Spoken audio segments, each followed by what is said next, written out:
Con la entrega de su ley en el Sinaí, Dios sentó las bases para enseñar a su pueblo cómo vivir con santidad en conexión con Él. Pero los principios de la ley necesitaban ser aplicados en la vida cotidiana, por lo que Dios les dio leyes adicionales, el llamado Código del Pacto. Era responsabilidad de los jueces velar para que esas ordenanzas fueran aplicadas correctamente.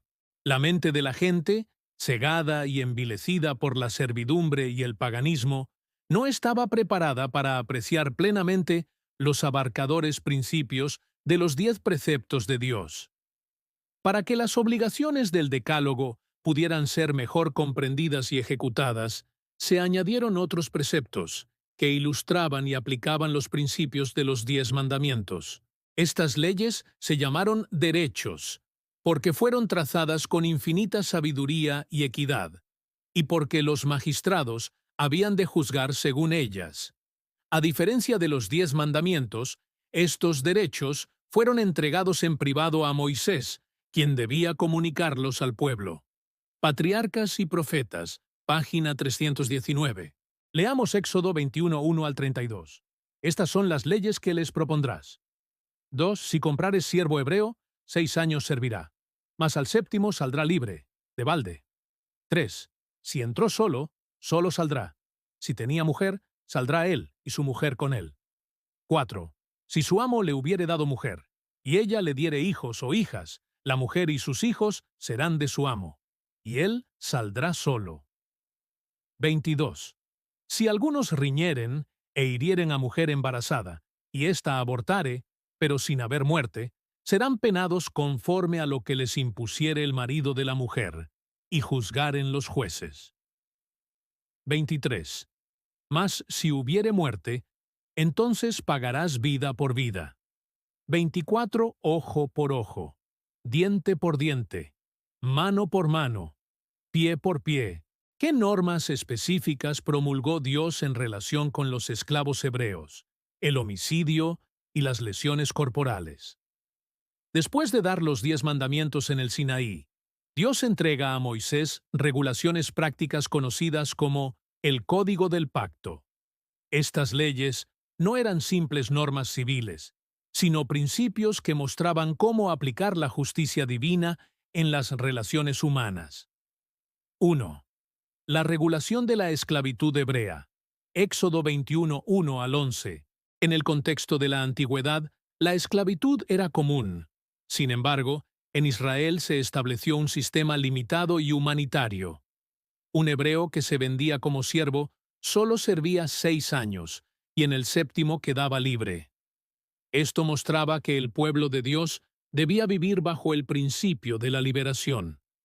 Se protegía la unidad familiar, aunque con limitaciones que dependían de cómo entró el siervo a la casa. Se contemplaba la decisión voluntaria del siervo de permanecer con su señor por amor, lo que lo convertía en siervo para siempre. Esto ilustra que el servicio cristiano auténtico nace del amor y la lealtad, no de la obligación. Las mujeres esclavas tenían protecciones especiales. Si eran tomadas como esposas, debían recibir alimento, vestido y derechos conyugales. Si no se cumplía, eran liberadas. Esto evitaba el abuso y dignificaba su condición. Tema central. Dios transformó la esclavitud en Israel en un modelo más humano, mostrando que la libertad y la justicia social son valores divinos. Justicia frente a la violencia. Éxodo 21, 12 al 19. El texto establece distinciones entre homicidio intencional y accidental. El asesinato con alevosía debía pagarse con la pena de muerte. El homicidio no intencional encontraba refugio en las ciudades de asilo. Herir a los padres o maldecirlos también era digno de muerte, resaltando la sacralidad de la familia y la autoridad paternal. Se aplicaba la responsabilidad civil.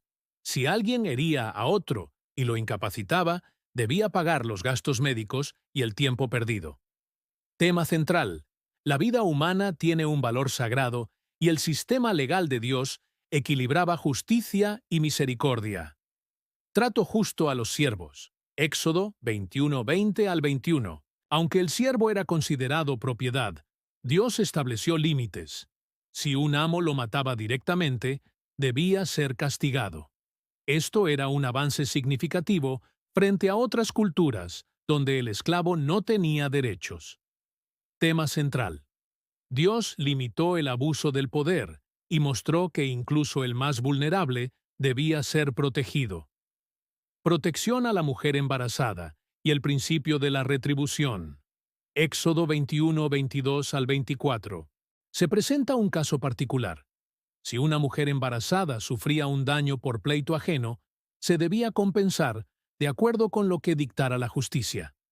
Pero si resultaba en muerte, se aplicaba la famosa fórmula: vida por vida, ojo por ojo, diente por diente, lex talionis.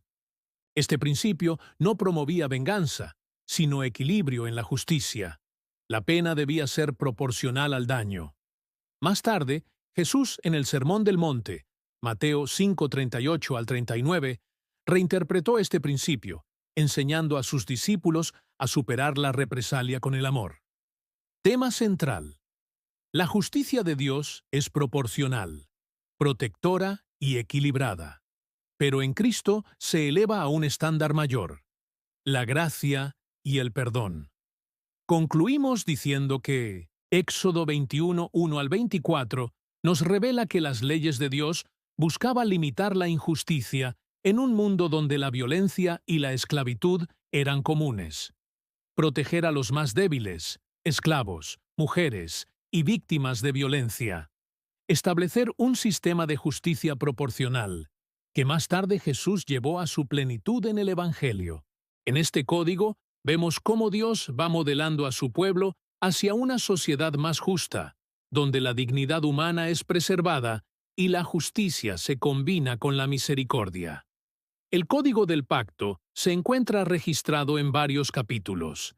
Todos estos reglamentos y leyes fueron promulgados para detener la avalancha del mal y construir una sociedad ordenada. Las leyes acerca de la esclavitud eran especiales y no deben confundirse con la perversa práctica de la esclavitud moderna o medieval. Los esclavos hebreos eran protegidos y valorados. En las sociedades modernas y medievales, los siervos y los esclavos eran propiedad de sus dueños, quienes podían hacer con ellos lo que quisieran.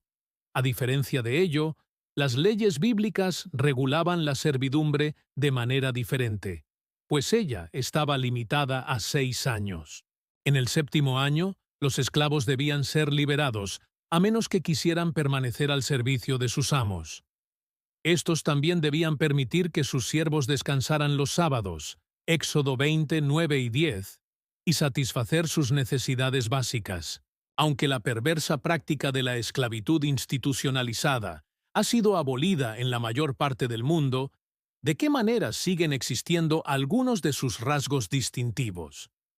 ¿Qué podemos hacer en nuestro propio y limitado ámbito para luchar contra esto? No olvides compartir este video con otras personas. Regálanos un comentario o un me gusta. También suscríbete a este canal y activa la campanita. Nos vemos en el próximo video.